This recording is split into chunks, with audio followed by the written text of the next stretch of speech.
Hello and welcome. Welcome to another lesson from our Crystal Academy course. So guys, I hope that you're enjoying this course as much as I am enjoying teaching this course. So we've talked about how to pick your crystals, and I'm hoping that you guys have some new crystals to work with.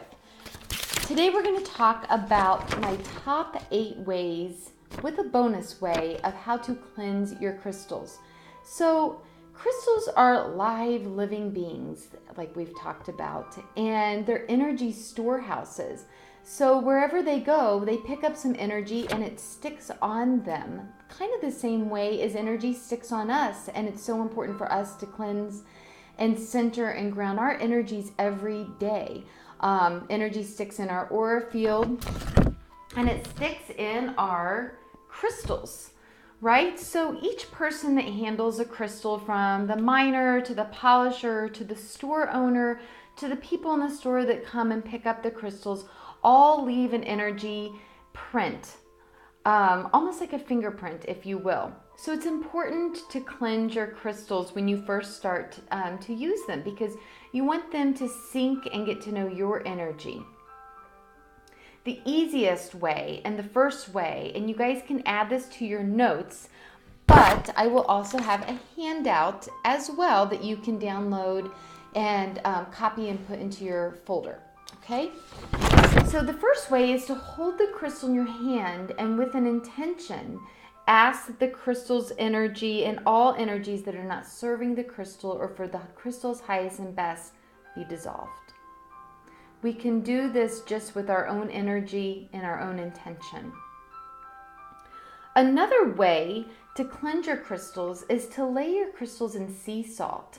And I like to use in a glass pan, like those pans that you use to bake a cake, and put some sea salt in them, and you can lay your crystals in that for overnight, for 12 to 24 hours.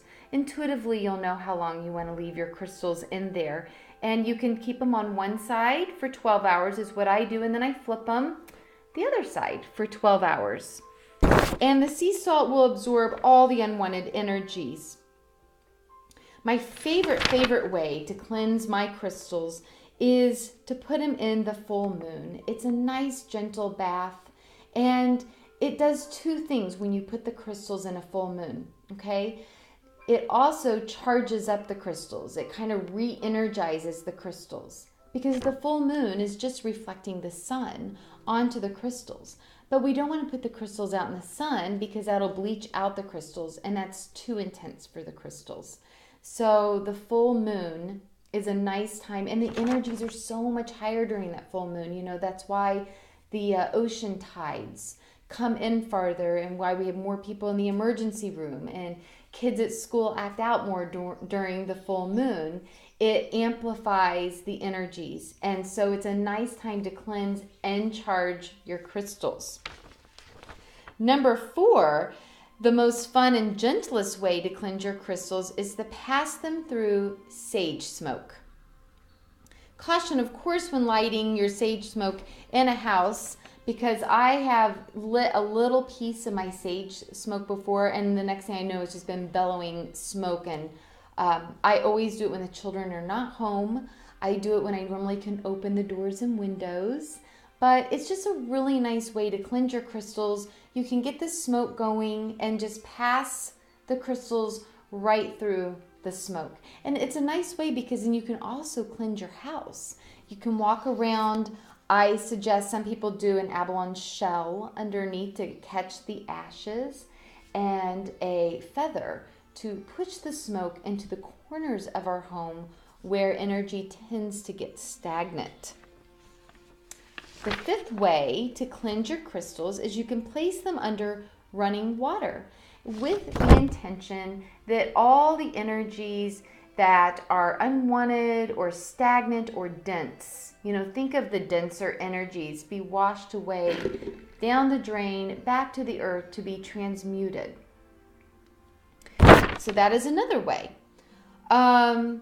Earth your crystals is another way, and I have actually never really done this way before. But I've known a lot of people that do this. So the crystals came from the earth, and you can put the crystals back in the earth. Some people even bury them for about 24 hours, and it grounds just like when we earth, we ground. So it does the same thing for the crystals. So that's another way to do it. Number 7, place the crystals that you would like to be cleansed next to a high frequency stone. It is said that stones such as citrine, selenite, and carnelian never need to be cleansed. I believe kyanite as well. So here's a selenite wand. It has a point to direct energy. And here's a selenite log. So just by placing crystals near on these stones should help to cleanse the crystals. If, for example, you have a crystal chakra healing bag, which would include all the stones for the chakras, I always keep a carnelian in that stone so that those crystals should always be cleansed for you. Okay? And number 8, another way to cleanse your crystals is to use sound, because sound is also a frequency. And a lot of people will use crystal singing bowls, or they'll also use a bell. And that also resets the energy of the environment or the room as well. Or even a gong, actually. So you've got crystal singing bowls, a gong, or there's those little Tibetan bowls. I believe they're metal, or little bells. I have some. I will see if I can show you, hanging right there at the elephant. And so by bringing the crystals over there, close to it, which they already are, and just ringing the bells with the intention that the crystals be cleansed. And those are my top 8 ways to cleanse your crystals. So if you guys do go to my website, you can print this out and have a copy of this. And I believe we will put that in the course as well.